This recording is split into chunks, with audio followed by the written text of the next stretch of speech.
Hi friends, welcome to my channel Prashanthi's kitchen.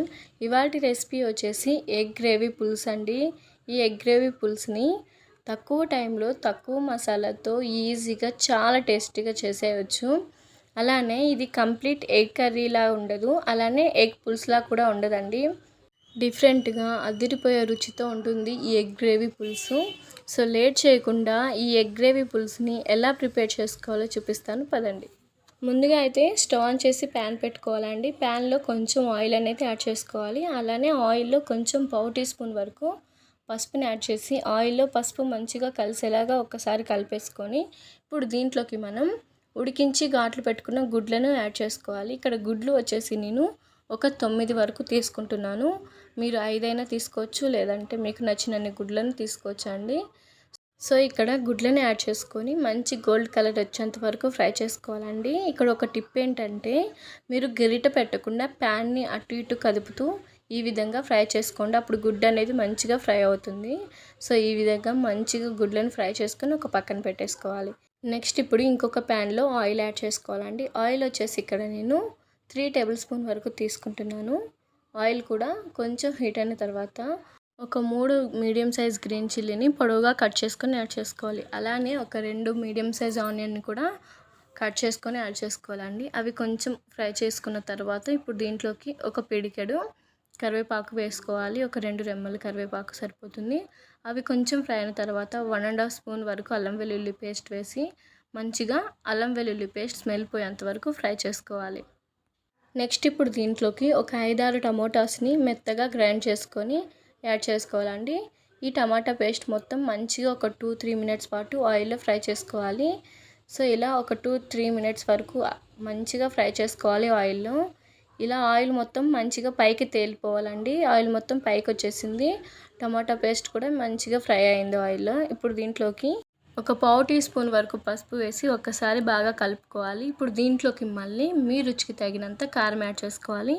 ఇక్కడ కారం వచ్చేసి నేను 2 స్పూన్స్ వరకు తీసుకుంటున్నాను. మీరు కొంచెం ఎక్కువగా తింటే ఒక హాఫ్ టీ స్పూన్ లేదా 1 స్పూన్ వరకు మీరు కారం అనేది యాడ్ చేసుకోవచ్చు. సో ఇప్పుడు కారం స్మెల్ పోయేంత వరకు ఒక 2-3 నిమిషాల పాటు మంచిగా ఫ్రై చేసుకోవాలండి. కారం స్మెల్ అనేది మంచిగా పోవాలి, ఇలా ఆయిల్ పైకి తేలాలి. ఇప్పుడు దీంట్లోకి ఒక 2 స్పూన్స్ వరకు ధనియా పౌడర్ యాడ్ చేసుకుంటున్నాను. ఇక్కడ ధనియా పౌడర్ యాడ్ చేసుకోవచ్చు, గరం మసాలా కూడా యాడ్ చేసుకోవచ్చు మీకు ఇష్టం ఉంటే.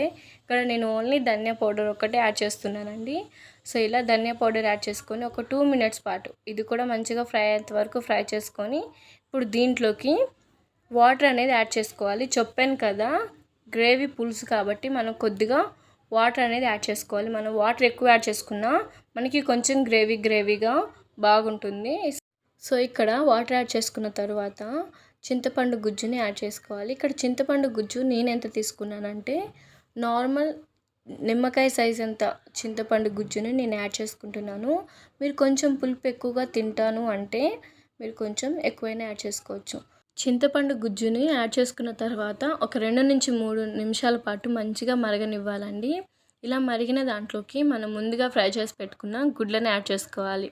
ఇలా గుడ్లను యాడ్ చేసుకున్న తర్వాత ఇప్పుడు దీంట్లోకి మనం సాల్ట్ అనేది యాడ్ చేసుకోవాలండి. సాల్ట్ వచ్చేసి నేను ముందుగా ఎందుకు యాడ్ చేయలేదంటే, ముందుగా యాడ్ చేస్తే పులుసుకి పడుతుంది కానీ గుడ్లకు పట్టదు కదా, అందుకే నేను లాస్ట్ని యాడ్ చేస్తున్నాను. ఇప్పుడు యాడ్ చేయటం వలన ఏంటంటే అటు పులుసుకి మంచిగా పడుతుంది, గుడ్లకు కూడా మంచిగా ఉప్పు అనేది మంచిగా పడుతుందండి. కర్రీ టేస్ట్ బాగుంటుంది అప్పుడు. సో ఇలా గుడ్లను యాడ్ చేసుకున్న తర్వాత మంచిగా ఒక 5 మినిట్స్ పాటు మంచిగా మరిగించుకోవాలండి. పులుసు అనేది కొద్దిగా చిక్కపడేంత వరకు మరిగించుకోవాలి.